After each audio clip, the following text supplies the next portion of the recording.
folks, how you doing? My name is Pineapple. Welcome back to the channel. I hope you're all doing well. Today we are talking about whether or not the trader is the best role or not. Now, look, in some ways it is, in some ways it isn't, so we're going to break down my feelings on it in this video, but I do want to be very clear. Let me know what you think in the comment section down below. Do you think it's crazy that I would even suggest this, and that the bounty hunter is definitely the best? Tell me that in the comments. Do you think the collector can't be beat?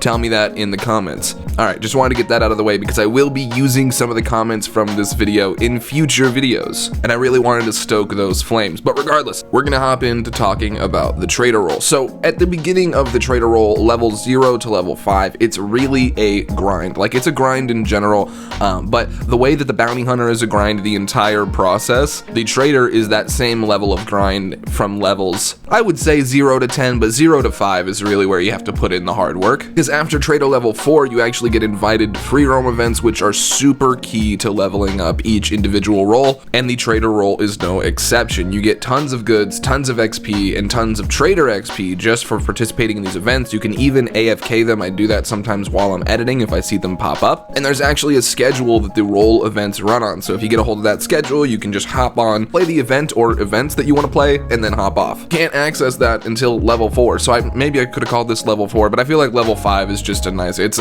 where the ranks are already separated to. And where the trader role really starts to shine is, I would say, about level 10. That's where you get the hunting wagon and the large delivery wagon.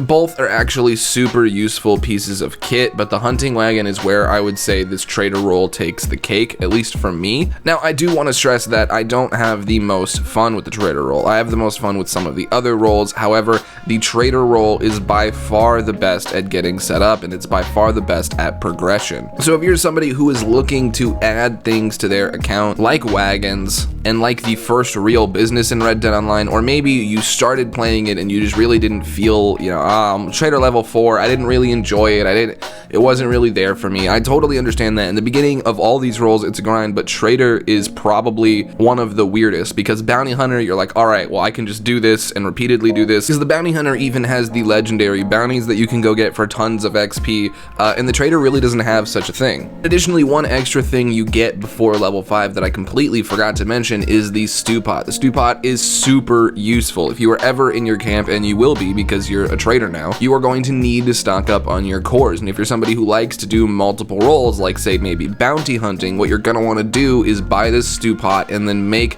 the top level stew. So not the superior quality stew, not that stew, the stew above that. There is a custom stew at each location that you pitch a tent on the map, or you pitch a camp, excuse me.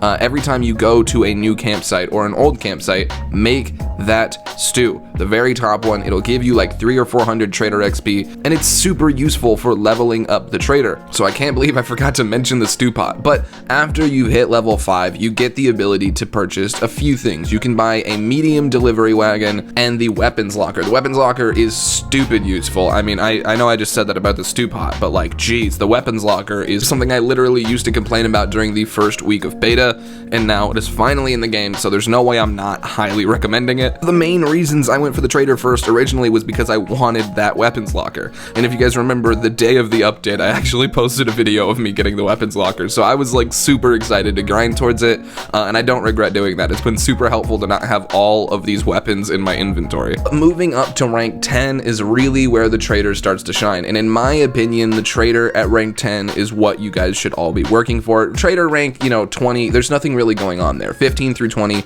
it's not important. There's like a new horse, there's some glasses, you can tip your hat, which is a huge flex, but it doesn't really matter, right? But the things that do matter are, and I really even will omit the large delivery wagon here, I think the hunting wagon is super useful, because after this point, right, once you've hit trader level 10, you've unlocked the efficiency bonus, which comes at level 10, which gives you better material yield out of a 3-star carcass, and then you've now got a hunting wagon, and those two things combined make running your trader business now a background opportunity. You don't have to actively run it. You don't have to actively go ahead and try to keep everything filled up all the time and try to keep your materials topped off.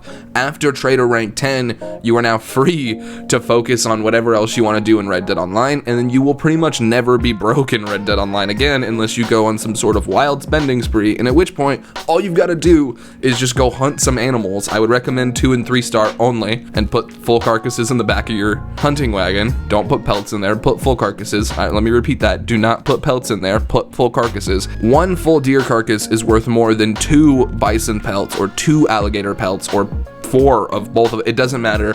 Do full carcasses. A full pristine carcass, that is. I'm not gonna say like a 2-star deer is worth more than 4 big game pelts, but Crips likes the bones and likes the meat. But as far as trader efficiency goes, this is really where everything starts to compound. Once you hit the point where you can buy this hunting wagon, which like I said is when you're an established trader, once you've hit rank 10, it is a no-brainer. So I understand the grind that it takes to get to level 10. It's the same way for the bounties. I finally unlocked my bounty hunter wagon like 2 days ago or something like that. It was such a grind to get there. I've only used it like 2 times because I'm kind of burnt on it, folks. I'm kind of like, oh god, don't make me go back to Saint Denis to get that guy who's just standing outside and then take him all the way back up to Valentine. I don't want to do it right now. At least give me the XP. But with the trader role, the point where you start to feel that way is the point where it becomes autonomous. So if you even just in the background are working towards a trader rank 10, it's going to bring you a lot of benefits in the future. And I think the trader role is the best role purely for that reason. Now, like I said in the beginning,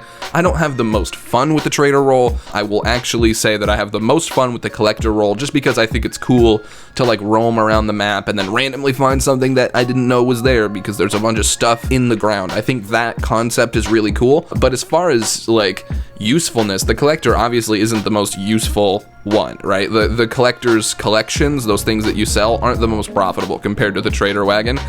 They're not at all. So I that's my real catch-22 with it, is that I would like to say that the collector is the best role, but to me it's just not, purely because you can't really make money from it. Like, it's fun to do, it's like a fun game mode, it's a fun thing to do in your pastime. For me, if I'm riding to a bounty, a lot of times I'll keep the collector's metal detector out in my hand and just wait for something to buzz. But at the end of the day, while I'm doing that, I'm also making money at my camp as a trader. And so when you compare those two things, to me at least, it's just night and day towards the trader. Now, I don't want to say this is not me dissing any of the other roles. I've been extremely impressed with this update, and I will continue to play it, and I will continue to have lots of fun. But like I said in the beginning, if you guys disagree, let me know in the comment section down below why. I would be really curious to hear what you guys have to say. And please, when you leave a comment, let me know what rank you are for the role that you're repping. And I'm curious what you have to say. And I'm curious what you guys have to say if you're not as well. But just make sure you add your role rank in there and then tell me what you think as well. So thank you guys for tuning in. I hope you guys did like this video. I'm really curious to see what you guys think. Let me know in the comment section down below which one you think is the best. And I'll see you very, very soon with a brand new Red Dead Online video.